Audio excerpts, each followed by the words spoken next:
I worked at Target for my first job in high school. I pushed and I moved carts from the parking lot every day when it was scorching hot outside, and I stocked the shelves with cereal boxes. I'm not a trust fund baby, and I didn't grow up in a family of wealth. I grew up in an Asian household where my parents were super strict on me, and I was taught to be frugal with my money. Today, I'm blessed to be working as a project manager. How is all this even possible? I'm not Mark Cuban, and I'm definitely not Elon Musk, although they are both two role models whom I admire. I've had to learn so many lessons to get to this point with where I'm at. So in this video, I'm sharing with you all the biggest lessons that helped me pass through each milestone in my career, from minimum wage back in college to working as an engineer, to finally becoming an engineering project manager. It's going to be so much fun showing you what it's like to pursue your dreams and to bet on yourself. Because hey, I believe in you. So my first phase is when I worked different jobs in college as a tutor and at the local bookstore. These lessons helped me earn my first $1,000, which back then was a lot of money for me. First lesson is, with every interaction that you have with someone, end it on a positive note. As a tutor, I wanted all of my students to walk away knowing that they had a good time learning from me and that they would recommend me as a referral to anyone else if they needed help. So earlier on, back in college, I learned the value of having soft skills and figuring out how to make good impressions regardless of whoever you're talking to. Now, this was during the time when I started to get more into self-help and self-development books because I wanted to become the best version of myself that I could be. And that was when I read the classic book of How to Win Friends and Influence People. In the book, as Dale Carnegie says it, it's not about being the most interesting person in a room, it's about being interested in the other person you're talking to. Which leads us to my second lesson, which is spend time cultivating deep relationships with other people. Because believe it or not, it's going to pay off years from now. Back in college, I was studying engineering at the University of California, San Diego. I was surrounded by so many people that were pursuing other majors. My friends and classmates, they were studying software development, finance, law, pre-med, and the list goes on. The colleagues and connections that you make could open up even more doors in your future because you never know where a new door will lead you. A friend of yours, they might end up recommending you for a new position at a company that you've dreamed of working for. So build upon those connections and find ways to stay in touch, whether it's through a simple text message, catching up over the phone, or grabbing a quick bite to eat for lunch. As the famous saying goes, dig your well before you're thirsty. It's always who you know, not what you know, which will help you go further and advance in your career. By the way, if you're getting value out of this video, don't forget to smash that like button. Now, my second phase, this is what I like to call climbing the mountain. This is after I graduated from college and I'm finally starting to work as an engineer. This is when reality just hits me pretty hard and I'm officially working a 9-to-5 job. I'm no longer in university and I'm just swimming, trying to figure out life as an adult. You see, I still remember how difficult it was starting my very first job as an associate engineer. I literally realized that, hey, I don't know anything. Sure, I knew how to program code, create designs, and yeah, I could solve calculus problems. I know how to use a calculator, right? But seriously, in real life, at your first job, that's when you're going to be so humbled by what you don't know, especially when you're working with people who have 5 to even 10 to 15 years more experience than you. Which leads us to our third lesson, which is be a sponge and learn. Focus on gaining skills and be willing to go above and beyond so you can learn and just refine your craft. It's in those earlier stages where you need to build up your credibility as someone who delivers results. If you don't know something, ask someone for advice. Everything is literally figure-outable, especially now that we have Google and the rise of AI and ChatGPT. Back then for me, I didn't have a ton of savings at this time, but this is when I finally hit my first $1,000 as an engineer. I would go to the library on a Saturday morning. I would borrow different engineering books. I'd study them at night and on my weekends. I even remember going to the library to borrow a book on how to use Excel for beginners. Call me old school, because I didn't know how to create a dashboard or graphs using pivot tables.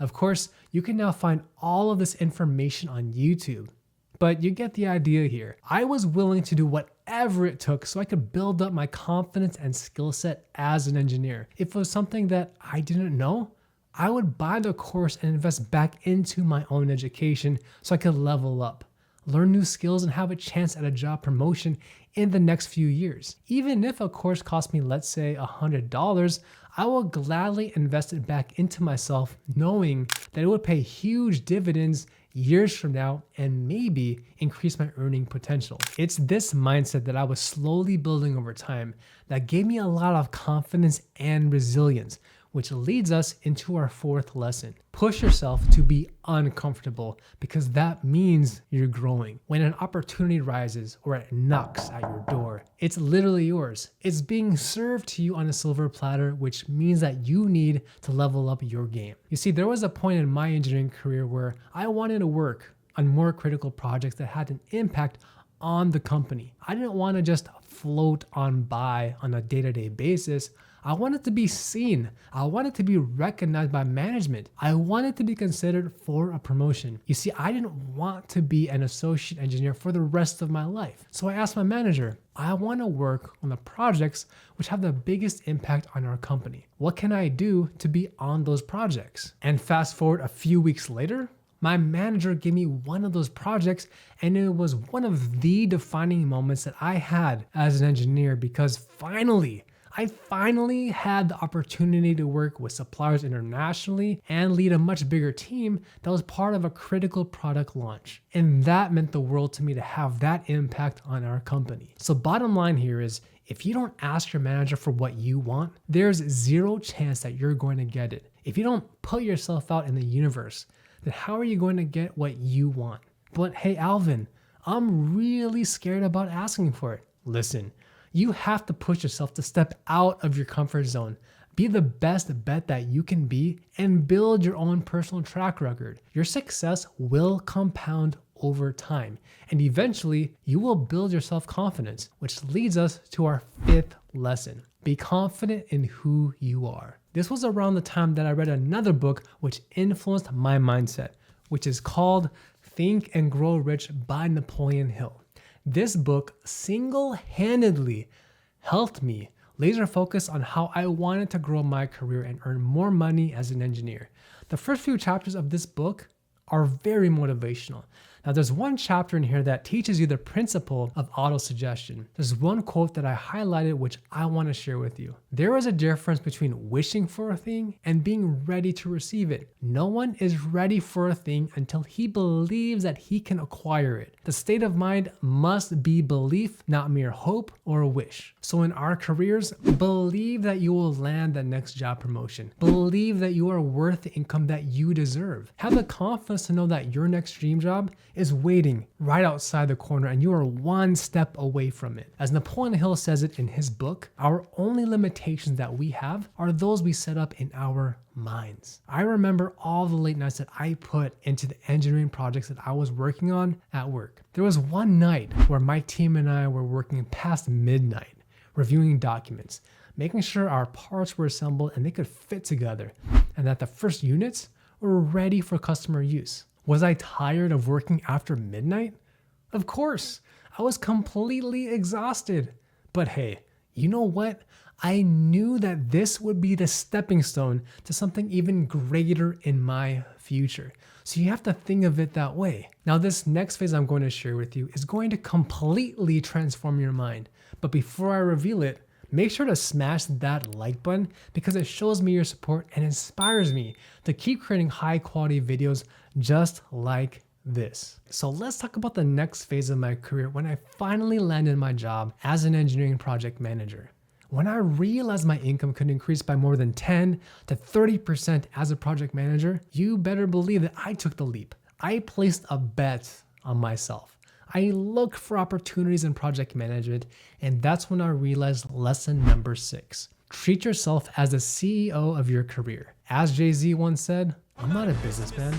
I'm a businessman. In other words, you are a brand. Your personal journey, your values, and your own identity, they shape who you are. And your persona is what you bring to whichever role that you pursue in the future. Landing a job does not mean that your career is all set and you're just good to go. Getting the job is just one of many steps.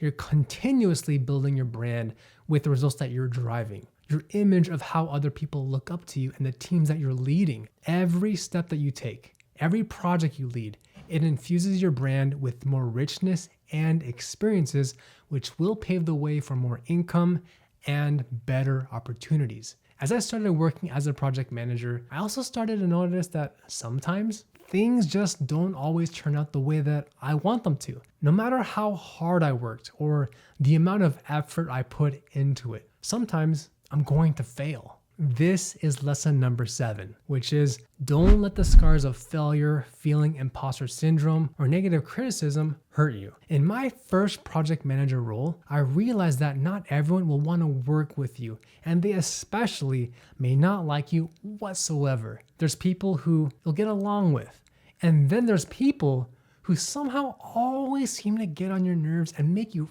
angry and frustrated. There was one instance where one engineer just wouldn't collaborate with me on the project that we were working on.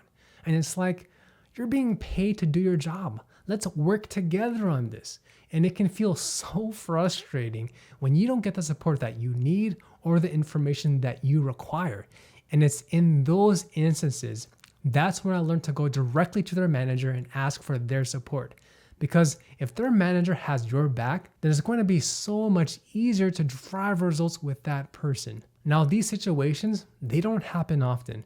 And since then, I've learned to build up my shield of armor and to focus on what's inside of my control. So key lesson here is don't let the scars of failure, feeling imposter syndrome, or negative criticism hurt you. Now, for our next lesson, I want to hear from you. In your career right now, what is one lesson that you've learned that's helped you achieve success? Share it with our community by dropping a comment down below. Let's help each other win because we're in on this together. If you want to learn how I switched careers from engineering to project management, please watch this video next, and I'll see you in the next video.